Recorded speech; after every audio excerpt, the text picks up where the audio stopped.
তীব্র ক্ষুধা থেকে জীবন বাঁচাতে মাটিতে পড়ে থাকা আটা কুড়িয়ে নিয়ে বস্তায় ভরছে দুই শিশু। ধুলোবালি থেকে আটাকে পৃথক করতে কতই না সংগ্রাম তাদের, অথচ ছোট এই বয়সে তাদের কাঁধে থাকার কথা স্কুল ব্যাগ। কিন্তু জীবন যুদ্ধের এই খেলায় নির্মম বাস্তবতার মুখে ফিলিস্তিনের গাজা উপত্যকার শিশুরা। ইসরায়েলের চরম আগ্রাসনের মধ্যে খাদ্য সংকট দেখা দিয়েছে পুরো গাজায়। ইসরায়েলের সামরিক বাহিনীর আগ্রাসনে মাটিতে মিশে যাওয়ার উপক্রম ফিলিস্তিনের গাজা উপত্যকা। ঠাঁইহীন লাখ লাখ ফিলিস্তিনি। দুর্ভিক্ষের মুখে গাজাবাসী। ইহুদিবাদীদের হামলা থেকে বাদ যাচ্ছে না হাসপাতালগুলো, যার কারণে চিকিৎসা সেবাও ব্যাহত হচ্ছে। পুষ্টিহীনতায় ভুগছেন নারী ও শিশুরা। জাতিসংঘের সাম্প্রতিক এক সমীক্ষা বলছে, বর্তমানে গাজার ৯০,০০০ নারী ও শিশু অপুষ্টিতে ভুগছেন, যাদের এই মুহূর্তে জরুরি চিকিৎসা প্রয়োজন।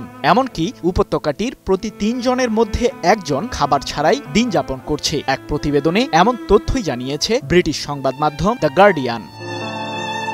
গাজা জুড়ে ত্রাণ সংকটের এমন পরিস্থিতিতে মাটিতে পড়ে থাকা আটাগুলো বাদ পড়ছে না সংগ্রহের তালিকা থেকে। গালেব তোত্তা নামের একজন বাস্তুচ্যুত ফিলিস্তিনি বলেন, মাটি থেকে আমরা বালি মিশ্রিত চাল সংগ্রহ করছি, যা আমাদের মৃত্যুর দিকেই ঠেলে দিচ্ছে। তারা আমাদের সাথে কেন এমন করছে? কেন তারা আমাদের মৃত্যুর দিকে ঠেলে দিচ্ছে?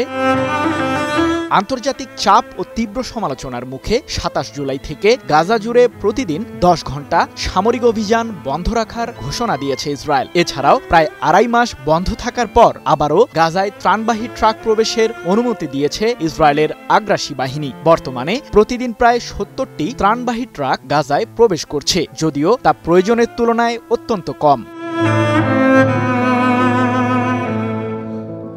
একমাত্র স্মার্ট সিটি বসুন্ধরা, আধুনিকতায় এক ধাপ এগিয়ে। এদিকে খাদ্য সংকট মোকাবিলায় এবার গাজাবাসীদের ডাকে সাড়া দিয়েছে জর্ডান ও সংযুক্ত আরব আমিরাত। ২৭ জুলাই থেকে সামরিক বিমানের মাধ্যমে প্রয়োজনীয় ওষুধ ও খাদ্যপণ্য গাজায় সরবরাহ শুরু করেছে দেশ দুটি। আকাশ থেকেই প্যারাশুটের মাধ্যমে ত্রাণগুলো ফেলতে দেখা গেছে।